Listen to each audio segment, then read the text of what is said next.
C'est une course contre la montre qui commence pour l'INSEE. Son fils sort à 11h30 et son aîné à 11h45. Elle dispose de quelques minutes pour récupérer ses enfants, les emmener chez ses parents pour leur donner le déjeuner qu'elle a préparé un peu plus tôt. Le tout avant 12h45, heure à laquelle ils reprendront les cours. Une nouvelle organisation chronométrée que l'INSEE teste durant ces 2 semaines de congé. Du coup, on a décidé de ne pas les mettre cette année dû à les tarifs qui ont augmenté. On a décidé de se débrouiller et de faire nous-mêmes les repas à midi, sachant qu'on a toutes les factures qui sont à côté, les traites de la maison, tout ce qui est carburant, les courses dans le mois. Ça fait quand même beaucoup et c'est à nos 2 salaires, à moi et mon conjoint, c'est vraiment juste pour qu'on puisse tenir jusqu'à la fin du mois. L'INSEE ne fait pas partie du public boursier. Si elle mettait ses enfants à la cantine, elle devrait payer 900 francs le repas, ce qui lui ferait un budget de 246 000 francs à l'année, sans compter la garderie qui peut aller jusqu'à 149 000 pour ses 2 enfants. Et je crois qu'on en a assez de tout ce qui... de la vie chère qu'il y a en ce moment et puis ils trouvent le moyen encore d'augmenter les prix de la cantine. Et, déjà pour ce qu'ils mangent à la cantine aussi, il ne vaut pas le prix qu'on paye tous les mois. Et puis nos enfants ils rentrent à 15h, ils ont faim comme s'ils n'ont pas mangé de la journée. Du coup on a décidé qu'on préfère se débrouiller et de les faire à manger à la maison. Selon la caisse des écoles de la ville, si les parents paient 900 francs le repas, cela ne suffit pas à recouvrir la totalité des frais. Le prestataire et les frais de fonctionnement donnent un prix réel à 1 200 francs.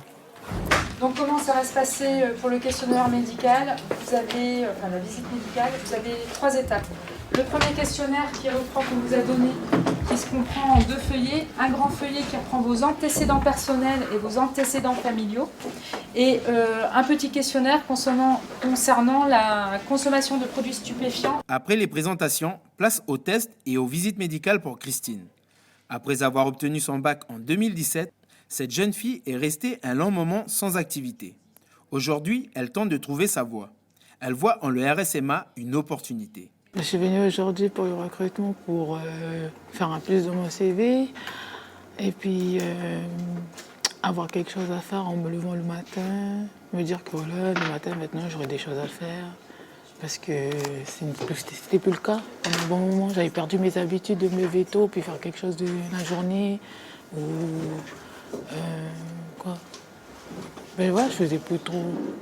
je faisais plus rien carrément de mes journées à part le quotidien. J'entraînais avec la bonne au quartier.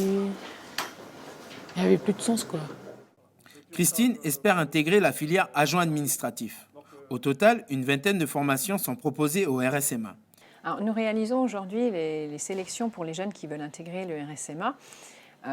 Ces sélections ont pour but principalement de vraiment identifier le projet professionnel des jeunes pour qu'on puisse les accompagner pendant tout leur passage au SMA, pour qu'on puisse les accompagner vers un projet professionnel bien défini et ensuite évidemment vers l'emploi. Au RSMA de Nouvelle-Calédonie, nous formons des jeunes sur 24 filières de formation professionnelle. Pourquoi je dis 24? Parce que nous en avons des nouvelles que nous venons qui vont ouvrir cette année, comme par exemple matelot de pont ou électricien en maintenance industrielle. Chaque année, le RSMA accueille environ 600 jeunes. 80% des jeunes trouvent un emploi à la sortie. Pourquoi se faire vacciner dans un pays sans Covid? Voici une des principales questions de la soirée. La trentaine de militants d'Ensemble pour la planète n'étaient pas convaincus par la stratégie de vaccination mise en place par le gouvernement. Si les injections sur la base du volontariat ont commencé il y a près d'1 mois, les membres de l'association dénoncent des pressions et s'inquiètent d'une prochaine obligation à se faire vacciner. Ce n'est pas obligatoire, mais d'ores et déjà, nous avons des témoignages nombreux de personnel de santé, de personnel de compagnies aériennes qui nous disent que les pressions qui s'exercent sur eux sont très fortes, puisqu'à défaut de vaccination, ils vont être écartés de leur poste de travail. Nous voulons l'assurance que les non-vaccinés, que ce soit pour des raisons médicales ou par choix, ne seront pas discriminés et n'auront pas à souffrir dans leur vie quotidienne des conséquences de ce choix. Le député Philippe Dunoyer était invité au débat et a pu répondre à certaines inquiétudes. Donc ce soir, on a eu un débat ouvert avec des personnes qui sont très très réticentes à des perspectives, mais qui sont pour moi des perspectives qui pour l'instant ne sont pas concrètes. Je veux parler d'une obligation de vaccination, il n'y a pas d'obligation de vaccination bien sûr, ou d'un passeport vaccinal qui donnerait droit, si on s'est fait vacciner, à je ne sais quoi d'ailleurs. Ensemble pour la planète a lancé plusieurs recours en justice contre le gouvernement de la Nouvelle-Calédonie, notamment pour obtenir plus d'informations quant au risque de la vaccination. Le site de Paavélé accueille de nouveau les élèves de l'école publique de Wéol. Depuis l'incendie de cette dernière il y a presque un an, les élèves avaient intégré d'urgence ces locaux situés dans l'autre partie de la tribu. L'association des parents d'élèves se bat toujours pour garder cette petite école de proximité. C'est vraiment des enfants en bas âge qui sont à l'école ici et ça nous arrange, nous les parents, de pouvoir s'occuper de nos enfants le matin pour pouvoir aller à l'école. Et surtout que c'est une volonté de nos anciens, des anciens de la tribu, là, d'avoir une école ici située dans la chaîne centrale, car Wéol quand même c'est situé à des kilomètres du village. L'enquête sur l'origine de l'incendie est toujours en cours. Après une visite d'expertise durant ces dernières vacances scolaires, le site de l'école est déclaré interdit d'accès. L'association des parents d'élèves s'est de nouveau rapprochée des coutumiers de la tribu pour pouvoir accueillir de nouveau les enfants des tribus de Wéol, Wémou, Kourou et Pagou. Pour ces coutumiers et pour l'association des parents d'élèves, c'est l'incompréhension. C'est important parce que sinon, si les enfants ils restent, on va faire comment? Et sinon, ils sont perdus, quoi. Hein. Ça, ce sont nos enfants, nos petits-enfants. Voilà. Puis, enfin, moi, je dirais pour dire que nous, on est un peu en colère parce qu'on dit que ça, c'est une école publique. C'est l'école de la République, on va dire ça comme ça. Cette nation, on parle d'égalité, de tout ça, là. Mais ça tarde. L'autre jour, je dis aux responsables de justice qui est venu là, j'ai dit si vous pouvez accélérer un peu les choses.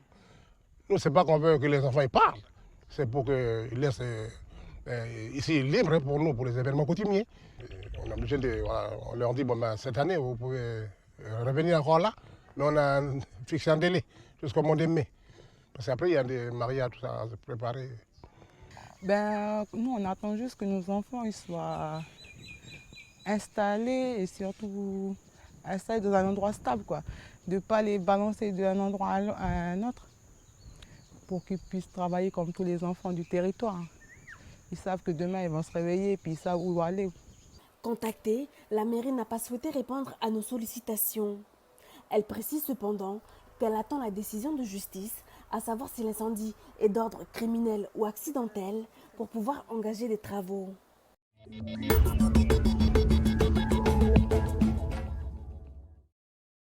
De l'eau potable au robinet, voici un luxe dont ne disposent pas tous les Calédoniens. Aucun recensement n'existe sur le nombre d'habitants qui n'y ont pas accès, occasionnellement ou en permanence. Pourtant, c'est un enjeu de santé publique majeur. On a des réseaux d'alimentation en eau potable au niveau des communes du territoire qui sont insuffisamment équipés en termes de stations de traitement et notamment en termes de désinfection, puisqu'on a 30 et quelques % de stations d'unités de distribution qui ne sont pas équipées de stations de traitement. On sait très bien que les populations concernées sont exposées à des risques sanitaires. Malheureusement, comme je le disais, on n'a pas forcément les données pour quantifier la population qui est impactée. Résultat, les épidémies de gastro-entérite notamment apparaissent presque chaque année. Des mairies particulièrement touchées par des problèmes d'eau potable ont répondu ce matin à l'appel de la Calédonienne des eaux. Ils étaient venus avec des problèmes très concrets pour développer et étendre leur réseau de distribution. Le traitement de l'eau est essentiel, parce qu'on parlait de l'eau, le traitement de l'eau est très important, mais également comment nous on peut rénover nos réseaux d'eau qui sont très anciens. On a vu, on a entendu la manière dont on pourrait traiter l'eau directement sur le réseau. Autre chose qu'on a vu là, c'est sur la limitation du débit d'eau, qui pourrait nous faire des économies, mais il faut que des techniciens viennent sur place. L'exercice du jour semble satisfaisant. Une autre rencontre avec les professionnels pourrait être organisée dans 6 mois.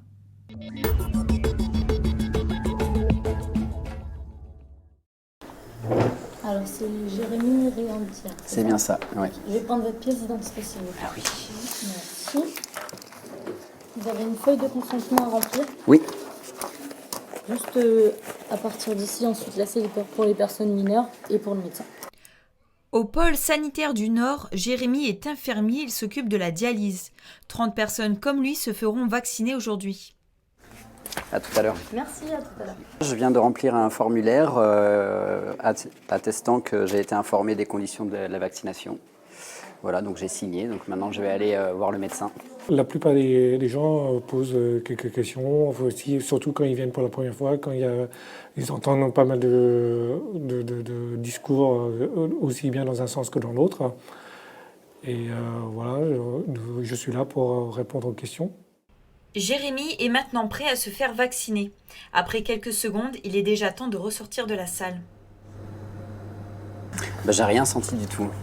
Le fait de travailler un petit peu dans l'établissement, on connaît beaucoup de monde, donc du coup on savait qu'il y avait la vaccination qui était lancée et du coup j'ai pas hésité une seule seconde pour venir me faire vacciner.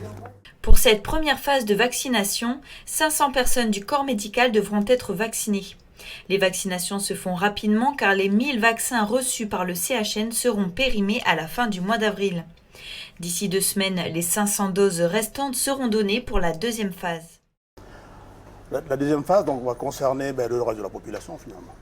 Les personnes prioritaires, donc c'est les personnes les plus fragiles, les personnes de plus de 75 ans et puis ceux qui ont des maladies chroniques.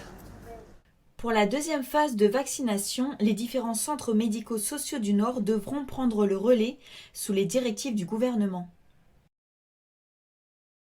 Yann est entré à la SLN en 2004. Des situations de blocage et déblocage comme ce qui s'est passé dernièrement, Yann n'en est pas à sa première affaire. Comme la majorité de ses collègues, il est très content de reprendre le travail. Je pense que c'est une bonne chose, mais c'est une oppose qui est fragile, on va dire comme ça. Et j'espère que demain, la SLN va prendre en compte les demandes des coutumiers de la région, qu'on n'arrive pas à la situation qu'on a connue il y a 3 mois de ça. En tout cas, content d'avoir repris le travail. L'activité a été mise à l'arrêt depuis le 2 décembre dernier suite au blocage du collectif Usine du Sud, Usine Pays, suivi de l'incendie sur la Serpentine le 10 décembre. Yann n'a donc pas travaillé près de 3 mois. Il a tout de même perçu un salaire, mais ce n'est pas l'équivalent de son salaire habituel. C'était très très dur pour moi parce que j'avais les traites à payer, le courant, tout ça. Voilà. Puis déjà au niveau le manger aussi à la maison. Mais sinon c'est bien parce que comme nous on vit en tribu, je vis en tribu quoi. Donc il y a mes 2 garçons qui vont à la chasse, à la pêche, donc, du coup voilà. Aujourd'hui, la SLN a rencontré le CHSCT, c'est-à-dire le Comité d'hygiène sécurité au travail et des conditions de travail. D'ici la fin de la semaine, elle souhaite également rencontrer les coutumiers de la région et la mairie.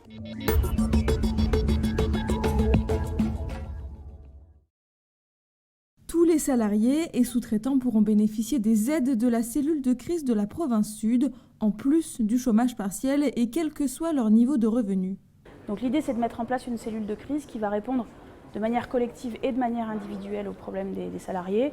Concrètement, c'est d'écrire aux banques, de rencontrer les banques, c'est ce qu'on fera la semaine prochaine. Les bailleurs sociaux, ça a commencé cette semaine, pour dire il y a des échéances qui arrivent, ils vont avoir du mal à les régler ce mois-ci pour certains.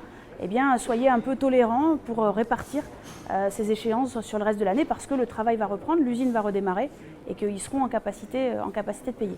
Et puis ensuite, ça c'est la partie collective et puis la partie individuelle, c'est ceux qui sont réellement en difficulté financière avec les échéances qui arrivent, les problématiques des enfants, des fournitures scolaires, des choses qu'ils ont du mal à payer, et bien qu'on puisse accompagner via nos services sociaux ces situations individuelles. Aucun budget spécifique n'est prévu pour les aides financières. Impossible de savoir combien d'employés demanderont de l'aide, mais les baisses de salaire pourraient intervenir dès la fin du mois pour ceux qui ont été épargnés depuis le début des blocages. Une fois que les personnes n'auront plus de congés, ils devront être systématiquement enregistrés en chômage partiel. Là, pour l'instant, je pense qu'à partir du mois de février, on va avoir 50% des effectifs qui vont avoir un impact par rapport au chômage partiel. Le mois d'après, on aura encore une partie. Donc tout ça va aller très vite et ça va engendrer rapidement des difficultés financières. On est quand même soulagé pour nos collègues qui sont déjà fortement atteints par le chômage. Et aussi pour les sous-traitants. Les salariés et sous-traitants pourront se faire connaître auprès de la cellule d'aide via un formulaire en ligne dès lundi prochain.